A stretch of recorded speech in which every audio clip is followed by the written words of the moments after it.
Assalamualaikum warahmatullahi wabarakatuh. Perkenalkan, nama saya Bayu Haji Firdaus, NIM 211M10035 dari Prodi Manajemen. Di sini saya akan menjelaskan kelompok rentan ketidaksetaraan gender dan stabilitas. Subordinasi artinya suatu penilaian atau anggapan bahwa suatu peran yang dilakukan oleh satu jenis kelamin lebih rendah dari yang lain. Telah diketahui nilai-nilai yang berlaku di masyarakat. Peran gender laki-laki dan perempuan dianggap bertanggung jawab dan memiliki peran dalam urusan domestik atau reproduksi, sementara laki-laki dalam urusan publik atau produksi. Ketidakadilan gender, perbedaan peran dan fungsi antara laki-laki dan perempuan, atau yang lebih tinggi dikenal dengan perbedaan gender yang terjadi di masyarakat, tidak menjadi suatu permasalahan sepanjang perbedaan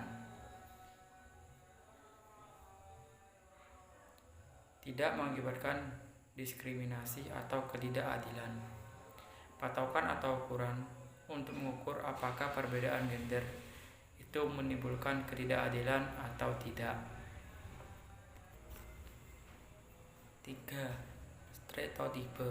Semua bentuk ketidakadilan gender di atas sebenarnya berpangkal pada satu sumber kekeliruan yang sama, yaitu stereotipe gender laki-laki dan perempuan.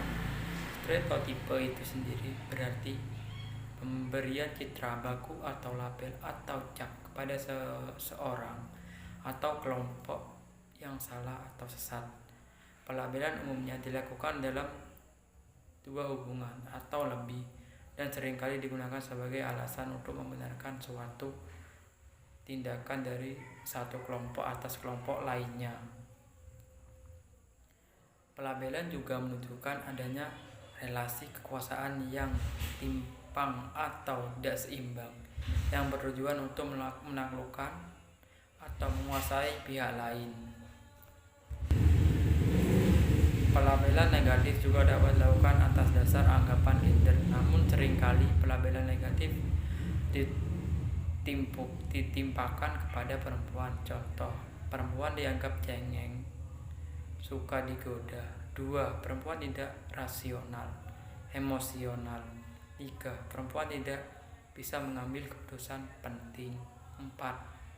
Perempuan sebagai ibu rumah tangga dan mencari nafkah tambahan, laki-laki pencari nafkah utama.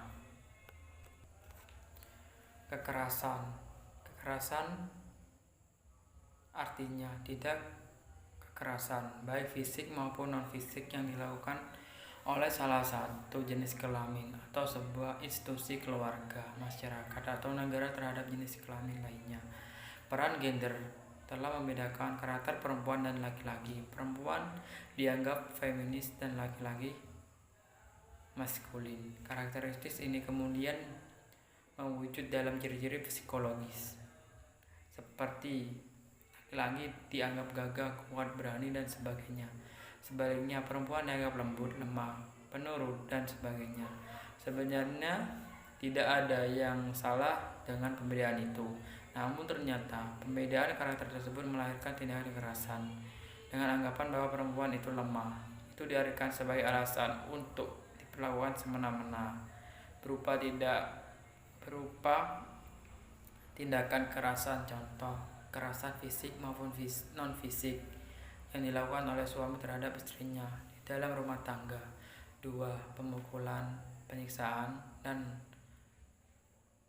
mengakibatkan perasaan tersiksa dan tertekan. 3. Pelecehan seksual. 4. Eksploitasi seks terhadap perempuan dan pornografi. Beban ganda. Beban ganda di sini artinya beban pekerjaan yang diterima salah satu jenis kelamin lebih banyak dibandingkan jenis kelamin lainnya. Peran reproduksi perempuan seringkali dianggap peran yang statistik dan permanen.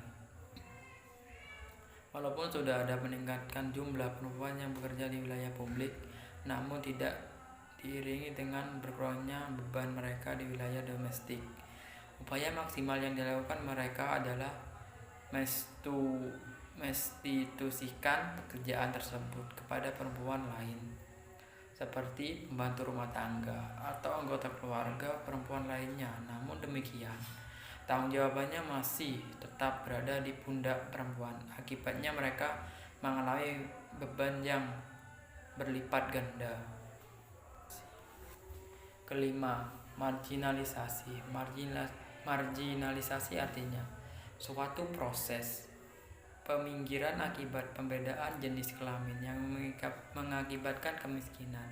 Banyak cara yang dapat digunakan untuk marginalisasi seorang atau kelompok. Salah satunya adalah dengan cara menggunakan asumsi gender, misalnya dengan anggapan bahwa perempuan berfungsi sebagai pencari nafkah tambahan. Maka ketika mereka bekerja di luar rumah, sektor publik seringkali dinilai dengan anggapan tersebut. Jika hal tersebut terjadi, maka sebenarnya tidak berlangsung proses pemiskinan dengan alasan gender. Contoh 1. Guru TK, perawat, pekerja konveksi, buruh pabrik, pembantu rumah tangga dinilai sebagai pekerja rendah, sehingga berpengaruh pada tingkat gaji atau upah yang diterima. Keadilan dan kesetaraan gender. Keadilan, suatu proses yang seimbang dalam memperoleh akses atau kesempatan, partisipasi, kontrol, dan manfaat pembangunan atau kegiatan. Kesetaraan, suatu kondisi yang sama dalam mencapai hak dasar dalam lingkup keluarga, masyarakat, negara, dan dunia internasional. Kelompok rentan, anak-anak, disabilitas, perempuan, lansia, atau orang miskin. Misalnya, anak-anak rentan terhadap kekerasan fisik. Contohnya, orang tua pernah memukul anak pada usia 2 atau 4 tahun sehingga anak itu trauma.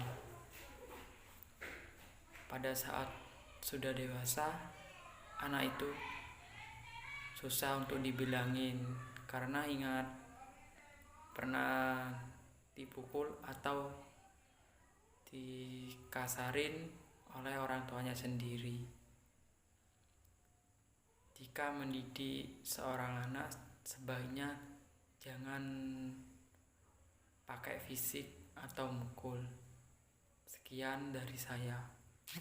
Wassalamualaikum warahmatullahi wabarakatuh.